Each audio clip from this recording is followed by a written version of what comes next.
So guys, Mike discovered something the other day when he was mowing. It would appear that there's a beehive down here. There's honeybees flying in and out. We might have a little 3 Mississippi hive. They're definitely down in there, so that's on the list to take care of before they come to read the water meter again, I think. Hey guys, welcome to 3 Mississippi. Sid here. Mike. And we have with us today, Eddy Family Farms. We've got Stephanie. I'm trying to do it backwards in the camera. And Brandon. How are y'all? We're gonna give them the old tour and they're gonna join us for our live tonight. But so you guys will have to go back and watch that. But we're gonna show them around here at 3 Mississippi. Let's get after it.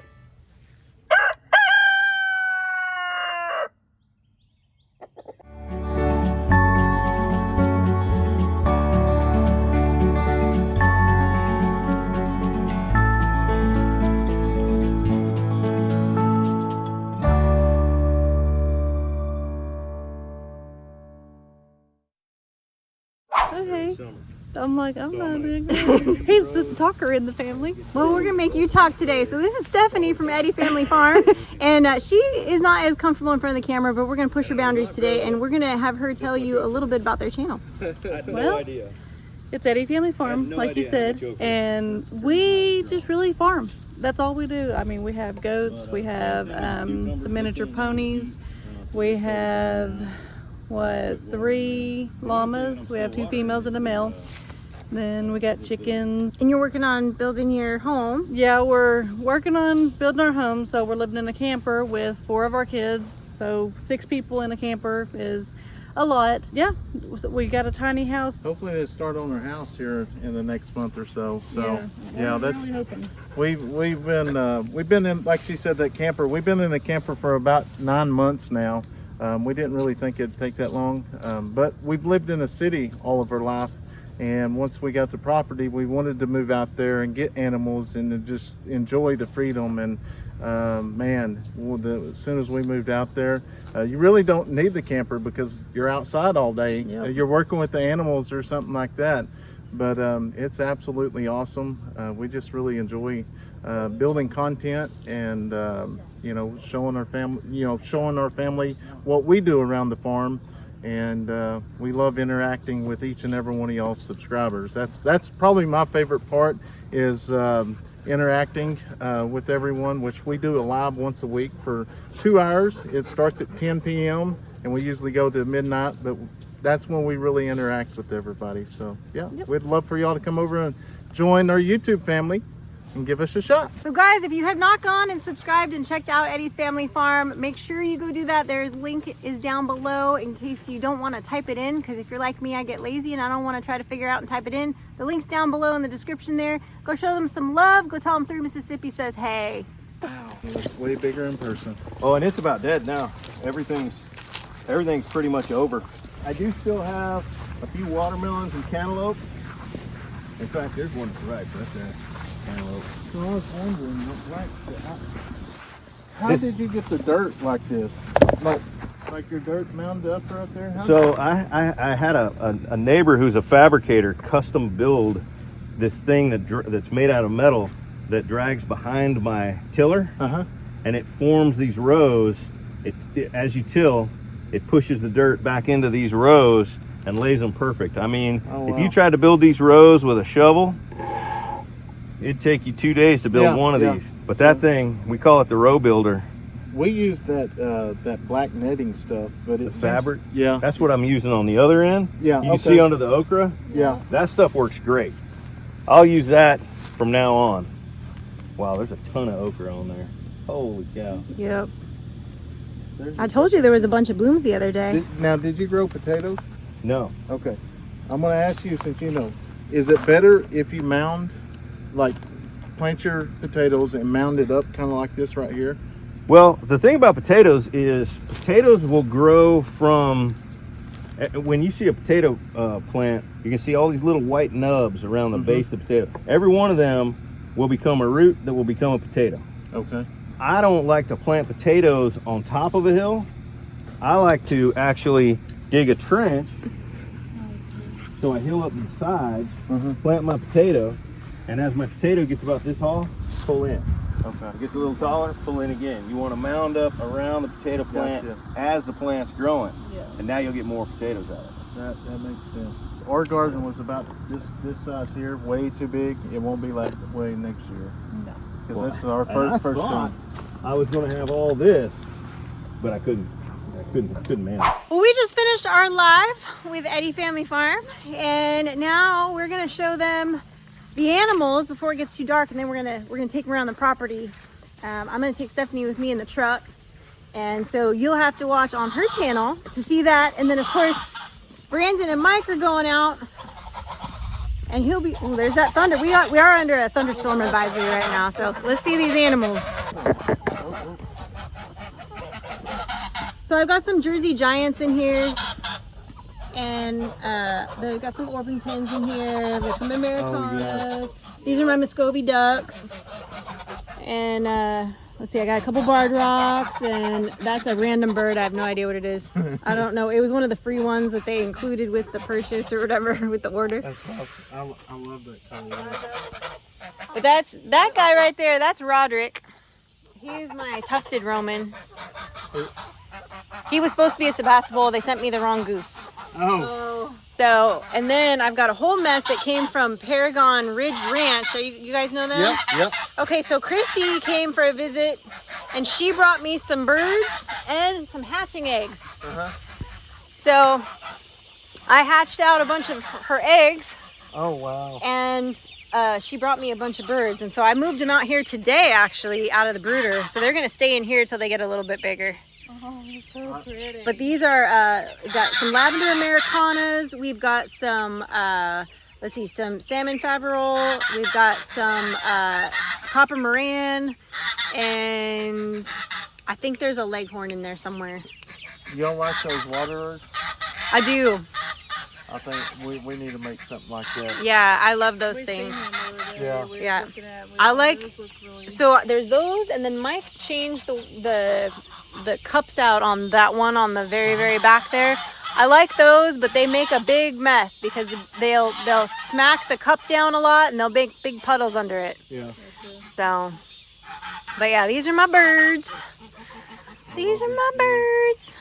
The geese are awesome, and like I can just pick them up and love on them, and they're awesome. So Bart, the honeybee man, just got here.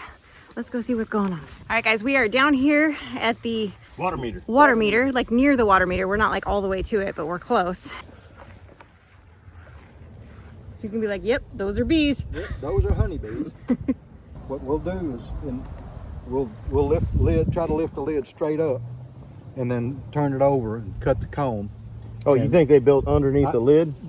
Out of the 4 or 5 that I do a year, that's usually what happens. You can take the lid and lift it, and usually one of the combs will break off and fall down in there. Then you've got to put your hand in there and get them out. But we're going to do our best to lift it straight up, and then just turn them over to keep the comb intact. Okay. Till we can take it off. Should be able to get a pretty good shot while you're doing what you're doing, because I'm not going to stand here while you're doing Oh, it. come on, Mike. I'm going to push record, and I'm going to go over there. I've got an extra veil. I mean, they're swarming around me right now, but they're not mad at No, me. they're not going to be mad at you. Then once you open it up, they will start not protecting, but taking care of their hive. They're going to concentrate on their comb. Yeah. And I have yet to have any problems, but watch this be the exception. Well, if it is, we'll get it on film. There you go. So what kind of hive is this? Like the queen, like relocated? What, you have a name for this, right? A swarm has located in this box. Okay. They have found a cavity that's the size that they like. They don't understand that they're underground and they're going to have a hard time surviving. But they found a cavity that's the size that they like, and that swarm has moved in. Now, they're more than likely there is a hive in a tree somewhere within 100, 150 yards of this spot. Huh. Well, that's a good thing. We Yeah, like honeybees. that is definitely a good thing. So you're going to see if you can't merge this with one of your other I hives. have a hive that the queen is struggling to get up. She did not mate well, and it's a perfect opportunity. If we've got a good viable queen here, we'll remove the queen from that hive, and we will introduce this queen and these bees into that hive, and hopefully it'll get them up to the numbers that we need in order to get them through the winter. Nice. And then Bart will make some amazing Chickasaw honey. We'll let the bees do the work.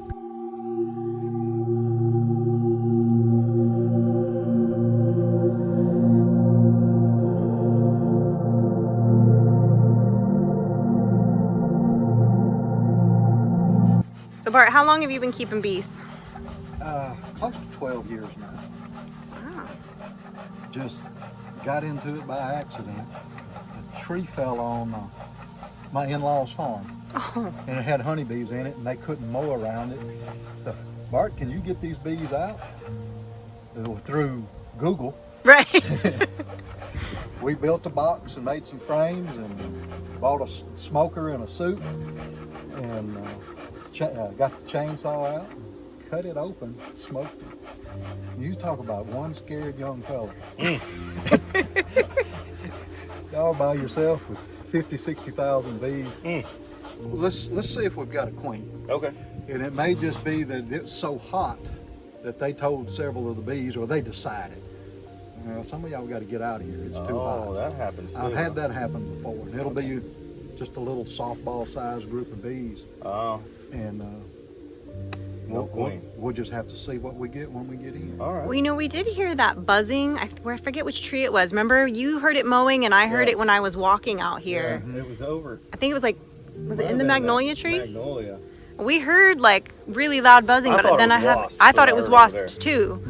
But I saw these when I was mowing the other day, and I said, oh, no, that's definitely honeybees. Yeah, it is definitely. And they're not going to live where they're at. So. No, in my opinion, they are not going to survive underground with winter coming. And a water meter guy is going to have to disturb them. Yes. So. Yes. Yeah. And that's not nice to leave those for him either. No. I don't think he'd appreciate that. Don't leave them that surprised. Yeah. Well, this is something I've never actually watched in real life before. I've watched it on YouTube a bunch. On YouTube. I've watched him do it on Ridge Life a bunch, but I've never like been witness to it. I'm still going to keep a I distance. watch the guys on YouTube do it, especially in Louisiana and South Mississippi. You know, they carry on some stuff doing it. They have fun. Okay. That's right. If I've got a queen laying in that hive, I call it a hive. Okay. Now, whether it's 5 frames called a nuke, Okay. or you got a 10 frame single story, or a double deep. Some people call it double deeps. You've got two boxes with brood in it, and then your honey boxes on top of that. Oh, that's big. Yeah. So how many of these do you have right now? Counting those laying queens, about 35. Nice. My goal is to get to 50. This last winter with the December we had, and then the early spring, we lost several bees. I had bees that far away from food that starved. Now you're what people around here call the honey guy. Okay. So no, when we go somewhere, it's Chickasaw honey. We go to the local grocery store. They got the Chickasaw honey in it. Yes. So how much honey did you jar and put out this year, if you know? An average year for Chickasaw honey is just over a ton. Woo! A ton of honey. 2,200 pounds of honey. Man, that's a ton of honey right there. That's a ton of honey. That's a ton of honey. That's awesome. All right, well, let's see if we can't turn Let's it see if into we can't. another court. You gonna trick them out? You gonna trick them to move in there themselves? We're gonna try to. Well, we've got to put them somewhere. We're gonna start them coming in here. And I've got empty frames, and it is a nasty old comb. It is the only thing I could find. Just some piece of old comb for the queen to start laying in. Gotcha. And yes, it's a medium frame, but that's all I had available. All of my deeps have either been cleaned up for the year or they're in service.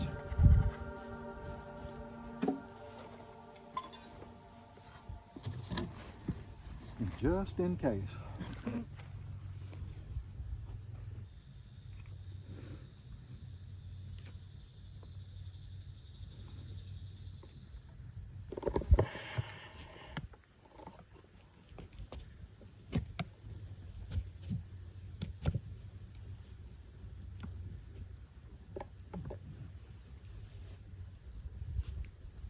Oh yeah, they had a bunch of them. Oh, my word. I see that honeycomb. There's that white comb you were talking about. Look at That's that. looking good. Holy cow. This is a very, very new colony of bees. All right, we're going to try to come straight up with it. Oh, wow. There's even more down there. Holy moly. Look at that. All right, we're going to go over. Look at that. Man, that is awesome.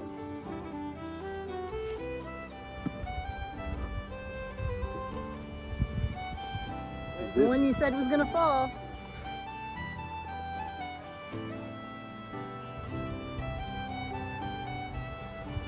These have actually been on the ground for some time. And I'm sure the heat had something to do with that. Mm.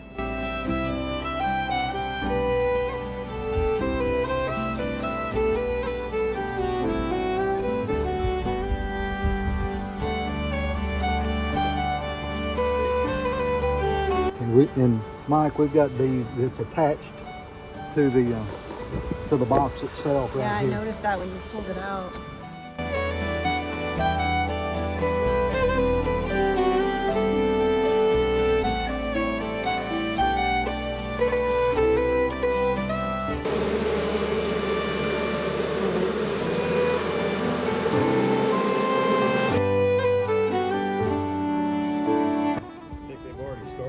They've already started some brood in there, right? If they've got that That, much. what I'm seeing, Mike, but they have open brood right here. So they haven't been there but 5 to 6 days.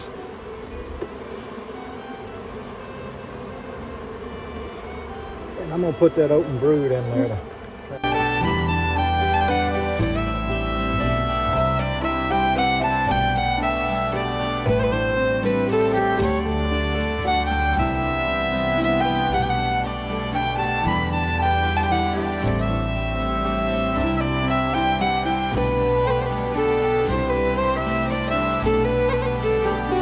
It's like waiting for a celebrity sighting. Is that the queen?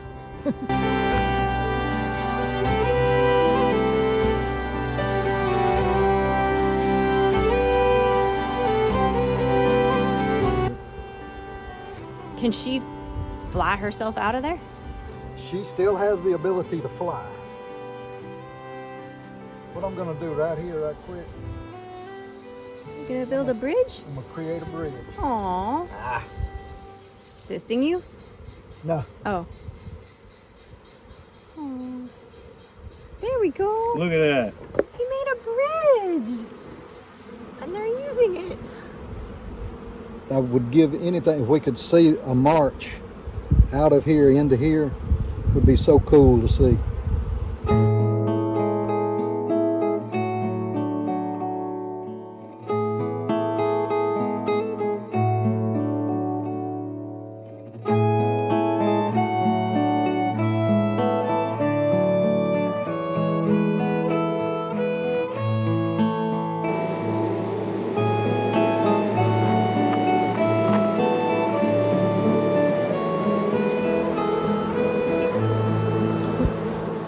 Something that you just came in and see. And you see that bee right there Uh-huh. with his tail up in the air? Uh-huh. It's putting off, it's exposing his Nasonoff gland, and it puts out a pheromone to tell the bees, come here. Oh. This is where we want to go. So they're finding this to be attractive. By 1, 2, 3, 4, at least 4 are doing it. It's got its tail in the air. It's like, come here, look what I found. Here we are, come here. The bees go marching one by one, hoorah, hoorah. The bees go marching one by one, hoorah, hoorah. I don't know if you can get it, but in the bottom of these cells, there's a little rice-looking, looks like a tiny grain of rice. Yeah. That is an egg. I Now, know what what's I'm this looking up for. here? What's this brown stuff? The brown up here? stuff, that's pollen. Okay, all right. It's going to be pollen mixed with nectar called bee bread. That's what they feed the young bees. She's just, that's her right there. Oh, yeah. She dropped down.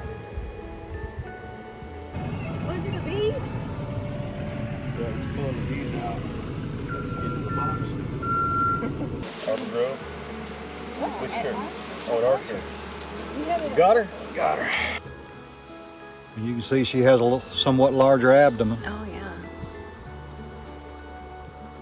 She's had a rough day, that poor lady. She has. Well, let's see if anything happens to her. Now that she's in there. Now that she's in there, her pheromone leaves here. So, do you leave her in that hair clip thing? I will overnight. Oh, okay. Just to make her anchor? Yes. Gotcha. And what I'm going to do is I'm going to get some rubber bands, get her upright. It really looks like a hair clip. I know it's not, but I just called it that. It's probably But based off of a hair clip. yeah, I mean, it looks like one. Well, that's what that lady. Somebody used their wife's hair clip to catch a queen bee and then said, hey, wait a minute. We can make a better mousetrap. That's right. Absolutely. And then they marketed it and made $1 million. Yeah. Bought an island. Right. So we're just going to place her on this right here, down low to the bees, and Help draw them in, huh? draw them in. That is so cool. All right, get off. We don't want casualties. Now, Now this is going to force them to go in the hole you want them to go into, Yes. right? In theory. yes, in theory. Look at them marching in there.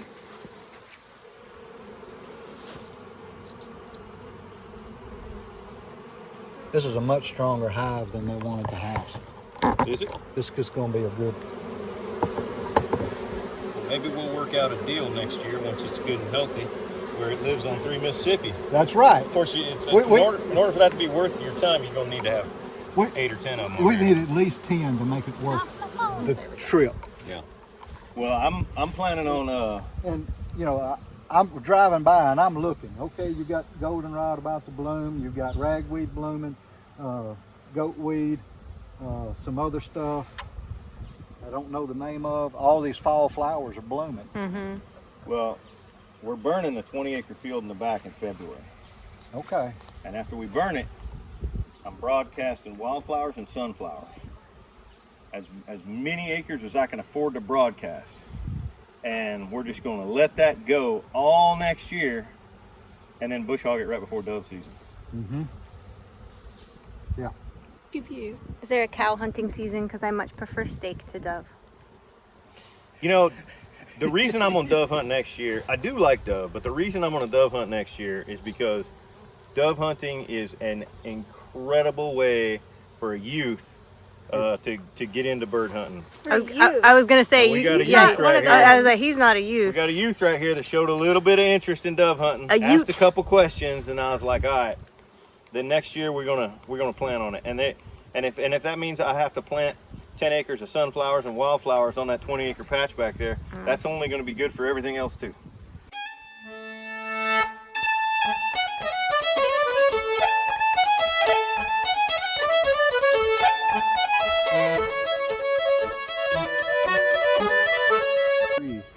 So they found an exoskeleton of a cicada, and Frankie's taking an extreme. Oh, that almost went in my mouth.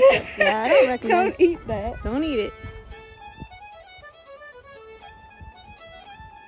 There you go. I got You some. got it? I got some. Let me get an extra. Like a perfect little. Take it from the I side. know somebody that would not like that at all. It's been a buggy day today. It's a buggy day. I don't think these are bee bugs. They're insects. insects. Yeah. Technically. Boy, I got stung by a wasp today. It's been a full day. Really? Yeah. When? Where? On the porch. We've got the queen trapped in here. She's not going to go anywhere. And these bees will migrate to the queen because of the pheromones. And all the field bees will come back, and what we'll do is we'll leave this right here. Probably about 9 o'clock tonight. I'll dodge bullets when y'all hear me pull up. And then we'll collect them, for all the field bees to come back. Nice. So it is successful. That's awesome. That It is awesome. successful. That's so much more than I thought we were going to see Yeah. when you pulled that lid Yeah, off. that's more than I usually see in these. It's usually about the size of a baseball. Right. So this is well over the size of a softball. And I'll get these to the house. I'll drop a feeding frame in there, start feeding them sugar water, make them some pollen patties, start really pushing them. She's got comb to lay in. So, And it's- she'll automatically just start laying she'll start eggs laying. again. It's September. We might be able to get them strong enough to make the winter. We'll give Nice. them every chance in the world to survive. What are we going to name the queen though? Ooh. Ooh, Frankie, what do you think? I'm thinking right now. Mom names everything. I'm a good namer. She does name everything. I'm a She good names everything. I namer. think you should name the queen bee. What? Did they have a name for the hamster? The hamster. The one In that falls Gilmore. off the wheel? Oh no, they No, didn't. they didn't. They just referred to it as the hamster. The huh? hamster, I think so. What's the dog's name? Paulinka? Paulinka. But that's not a woman's name. No, it's not. So, Hank? Anka, Queen Anka. Queen Anka. Queen Anka. Yeah, yeah. There you go. Queen Queen Anka. Anka. All right, Alright. there we will go. track Queen Anka's progress. Queen Anka's progress. There we go. Look at that. Well, we'll have to do a follow up and see how they do come Yes. winter if they So make when, it that when far. should we come over there and check on them, like before the first frost, to get an idea of? I would give her 2 weeks, and That's we it. should see. Oh yes, as soon as we release her, they're going to polish those combs that are in there, and they've got nothing else. And I'm going to throw food in on them, and she'll start laying. And within 8 to 10 days, you should see capped brood in there. Okay. All right. So we'll plan, as long as he doesn't call us and say they didn't make it. Right. Right. We'll plan to come over to your place and do a follow-up video on them. Sure. We'll smoke them, pull the lid off, open it up, see where she's laid. But look, you can see they really emptied out of here. Yes. Yeah. I Well, mean, once he moved her, yeah, they just started there's still a marching. few stragglers, You got but a real they're heavy marching. nasing off there, Yep, they there. got their butts pointed out. Come here, they say. They're saying, "Come over here. Mama is in the house." Well, thank you, Bart. We learned a lot today too. That was one of I the had most fun interesting doing things I've seen in a I've had minute. fun. That was cool. And nobody got stung. No, Bart got stung. I did. Oh, you I did? pinched one. Oh, pinched one. Yeah. It was almost a, So one casualty. yeah, so 0 days since a safety incident I mean, is now. one or two could have got stepped on in here, but I think it was pretty minimal casualties. It definitely. So if these likely like broke off of another hive here somewhere, Yes. right? Yes. How does that happen? How do you make a new queen bee? Usually you see a swarm in the spring. And that's when the queen's laying. She's prolific. They've got all kinds of brood. They've got honey coming in. We've got plenty of honey. We've got plenty of brood. Old queen and half the hive, y'all gonna go find a new house. We're gonna start a new queen. Oh. All right. The way they started, it's called swarm cells, and they're usually formed on the bottom of the frame. Okay. And they'll start a cell. She will lay an egg in there.